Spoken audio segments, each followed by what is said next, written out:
Hello and welcome. My name is Dr. Raj Persaud and I'm a consultant psychiatrist based in private practice in Harley Street, London. And I'm delighted to be joined today by Professor Adrian Furnham. Adrian is a professor of psychology at University College London, and he's just published a new book with a co-author, Luke Treglown. The title of the book is Disenchantment, and the subtitle is Managing Motivation and Demotivation at Work, and the book is published by Bloomsbury. Adrian, what is disenchantment? I think disenchantment has five different components to it.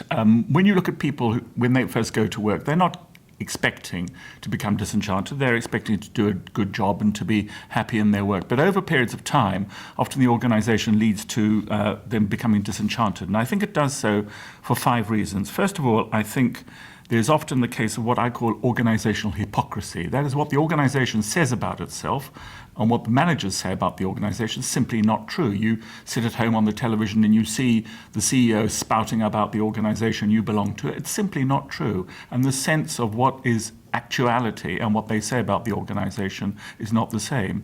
Secondly, I think there's an issue around fairness. People believe that they're not fairly dealt with. It's the hottest word in politics and the hottest word in business. Is it fair? Your promotion, your pay, your salary. And the idea that I'm not being fairly dealt with.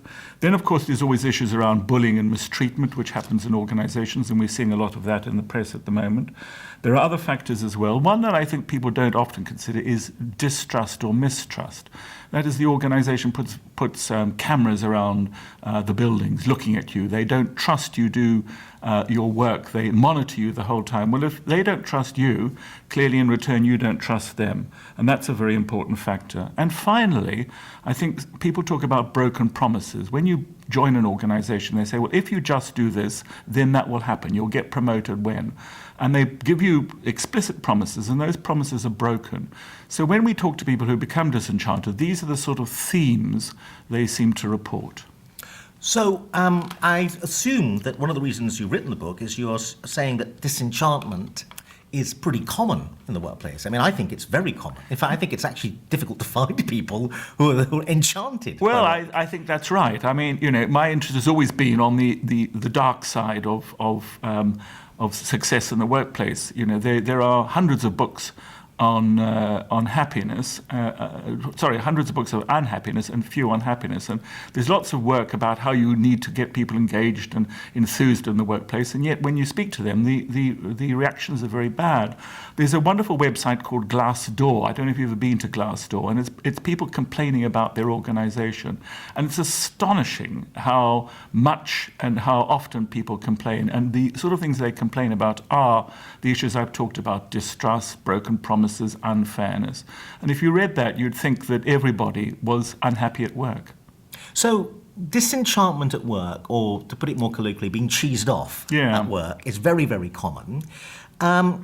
And you've written this book because clearly you believe it's important. Why is it important if most businesses seem to survive or limp along with huge cohorts of disenchanted employees? Yeah, well, the disenchanted people leave. They become whistleblowers. They don't work very hard. And I think there are ways of motivating people and ways of engaging people. And the organisations pay very little attention.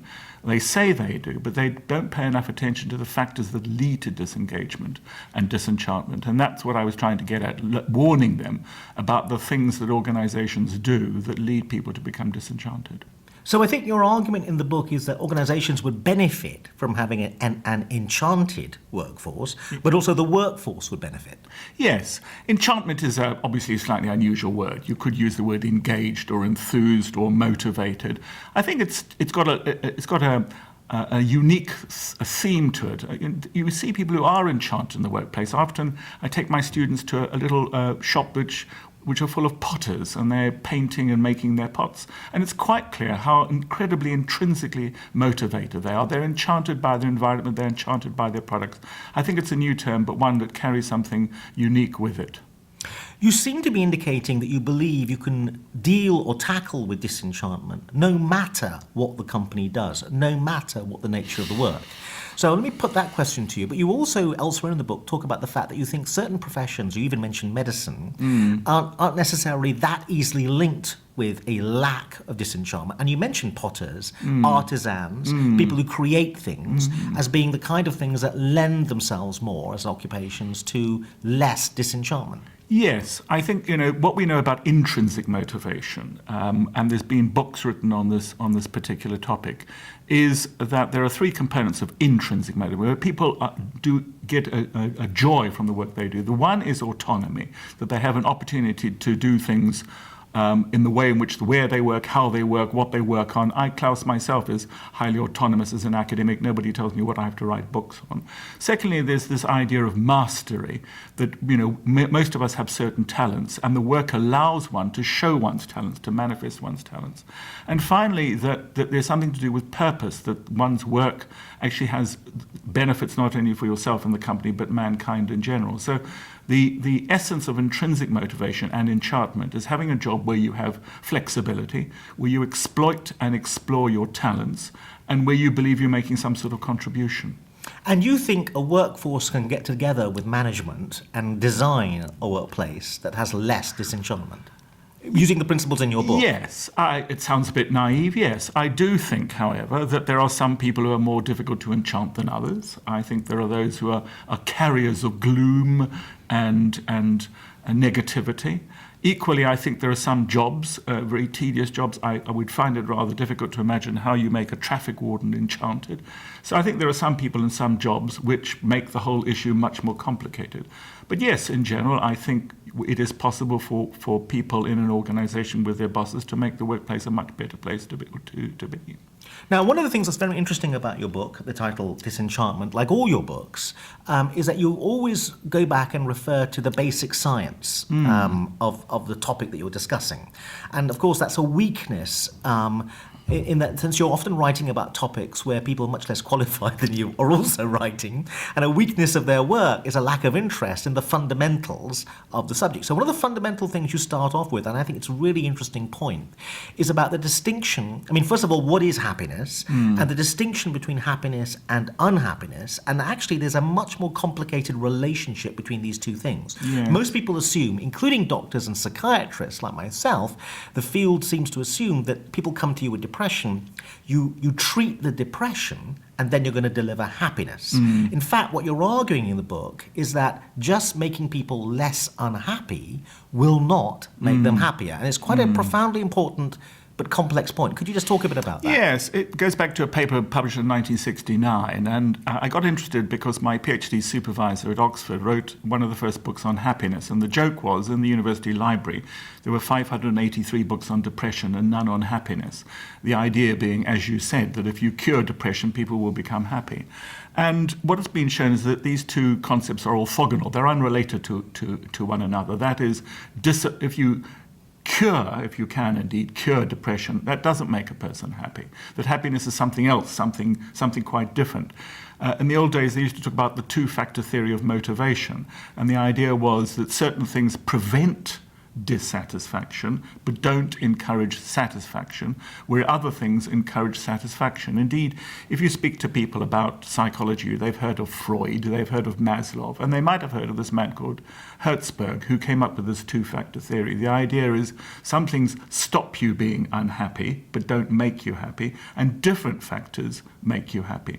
Therefore, you need both at the same time. You need to be insulated against the factors that prevent unhappiness or dissatisfaction, but also those which encourage satisfaction. So this notion that happiness and unhappiness are not opposite sides of the same coin is very difficult for people to get their heads around. So let me just unpack that a bit. What you're saying, therefore, is that some people can actually score quite high on unhappiness at some level, but also score quite high on happiness, in the sense that their lives maybe are a bit of a roller coaster ride.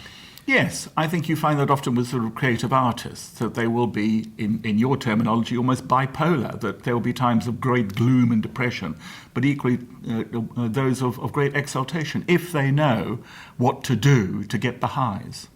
But the implication for your book is that a workplace and a manager and a workforce need to think about the fact that just removing things that make people bored at work will not fix the problem. You've got to do something else. You've got to deliver something much more positive. Yes. My 5 factors of disenchantment, if you cure them, you don't have broken promises and you show trust, that will not be in and of itself sufficient. You need additional characteristics in managers and an organizational culture. Now, you made a glancing reference to the notion that there are individual differences in happiness levels. And of course, you collide a little bit, I want to argue, with the notion that this is relatively fixed. And to be fair to you, you do discuss that in the book. And you refer to a famous quotation from a pair of psychologists who look at the notion that actually happiness is genetic and heritable, and you basically inherit basic happiness parameters, which is very difficult to stray outside. And the famous quote is, they say, trying to be happier is as futile as trying to be taller. So aren't you kind of arguing a little bit against yourself in referring to that literature? I think with all these issues about the genetic versus environmental determinism, that of course in a sense it's both. And Isaac wrote a famous book called Happiness is Stable Extroversion. So stable extroverts, that is non-neurotic extroverts, tend to be happy people. They tend to be happy people over long periods of time, whereas introverted, unstable or neurotic introverts are much less happy.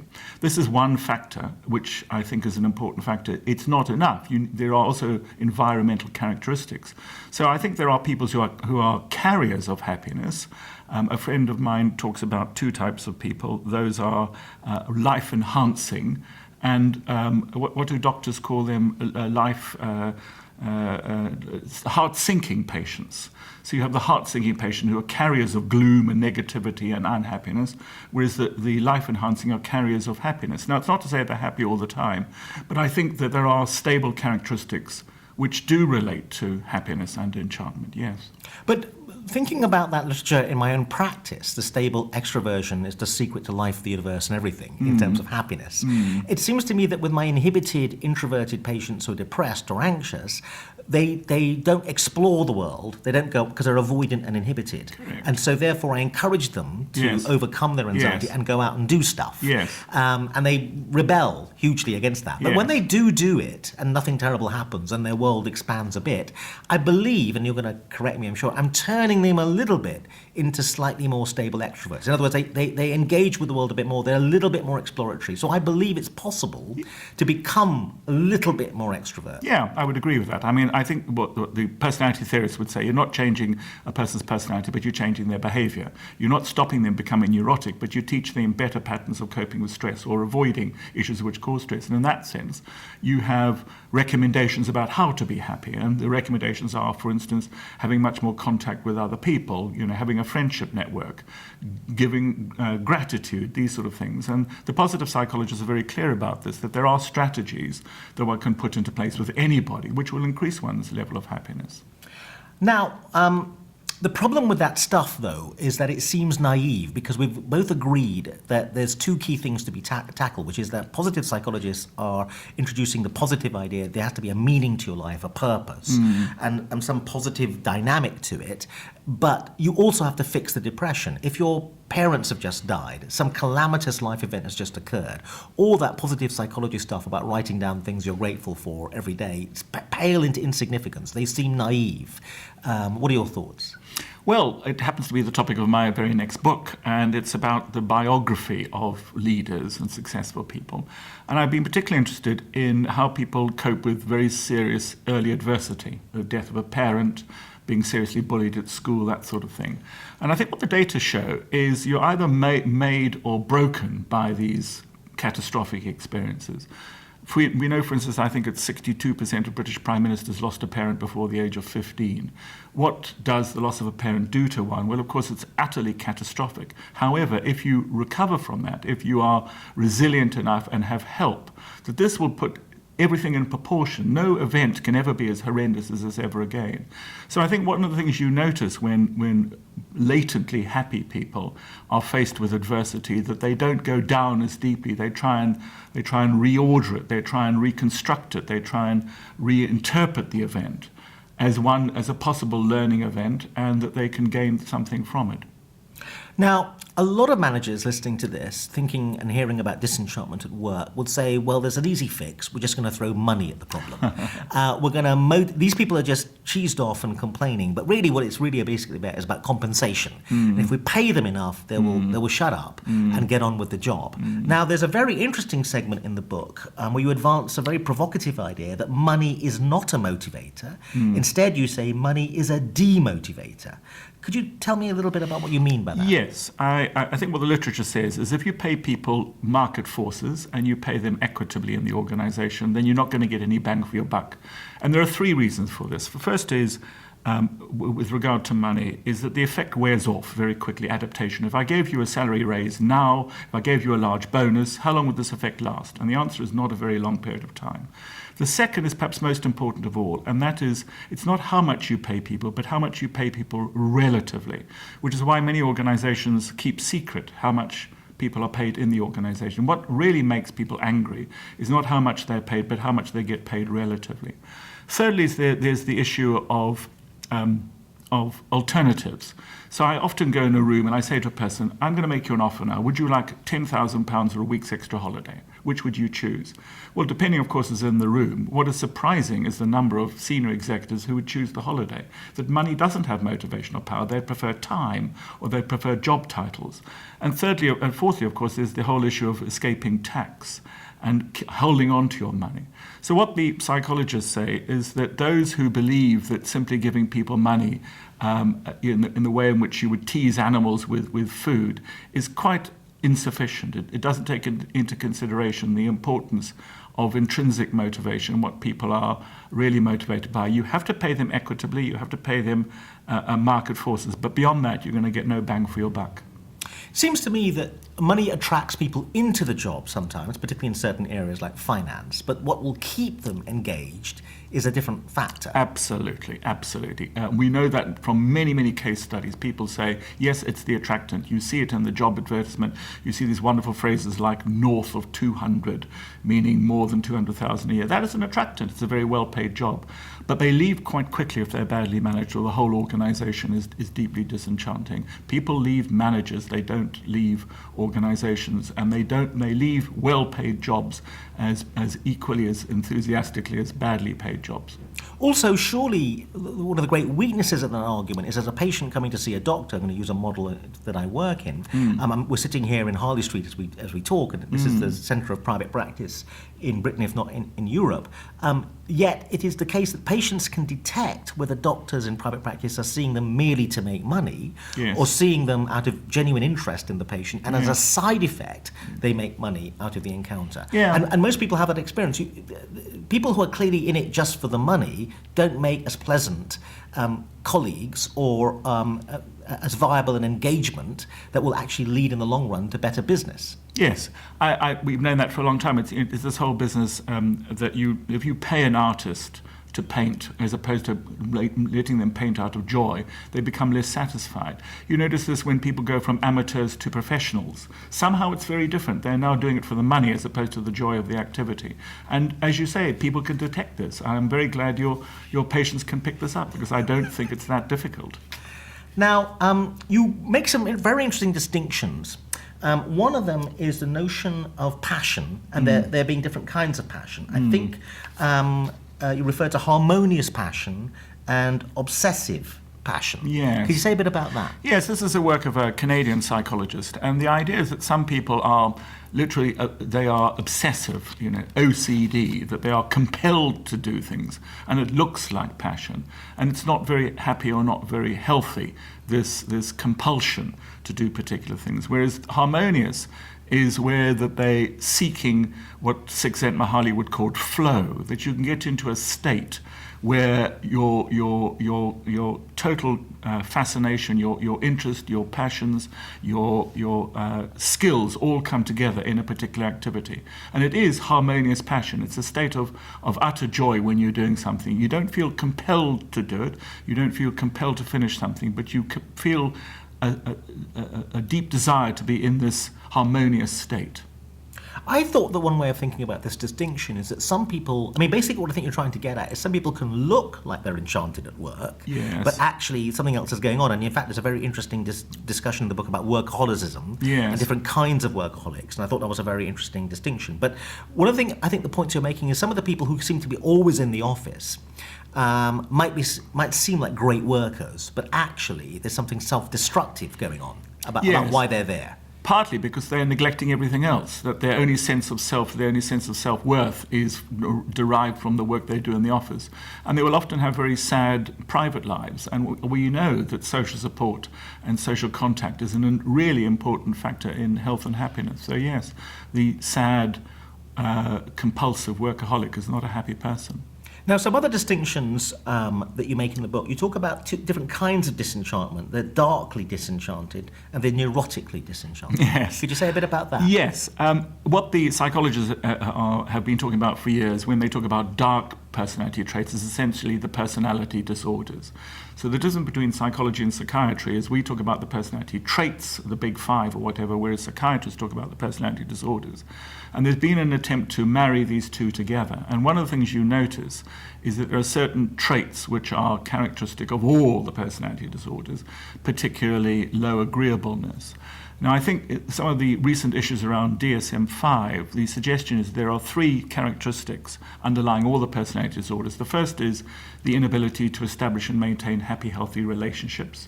And that, of course, is a serious issue with regard to happiness. The second is low self-awareness.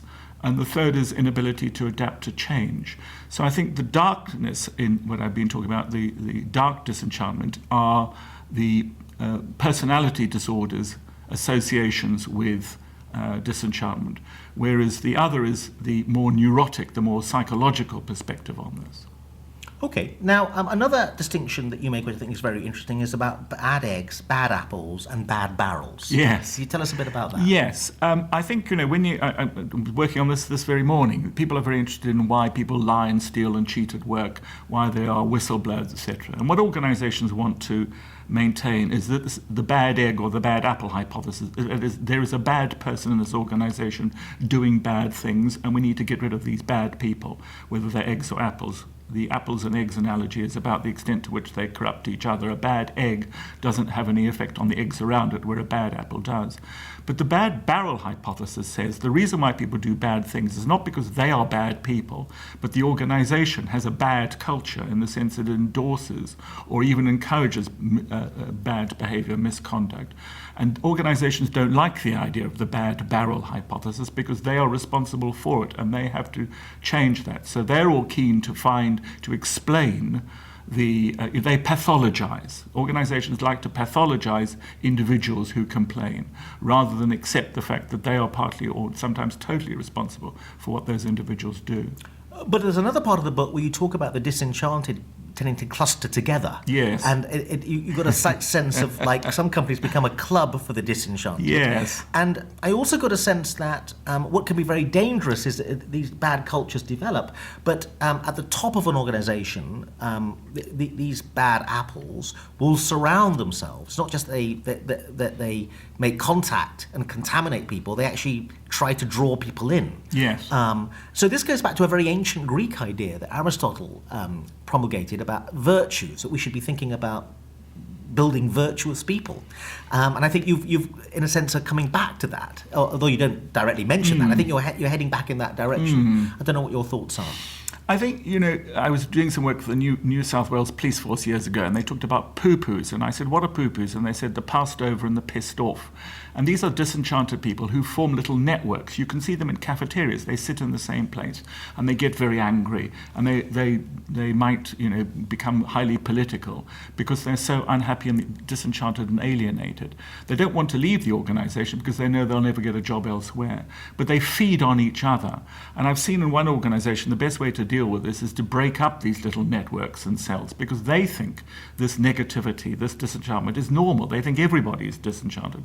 And they poison young people. And so the idea is to try and stop them poisoning those around them and to break them up so that they realize that there are those who are not disenchanted as they are.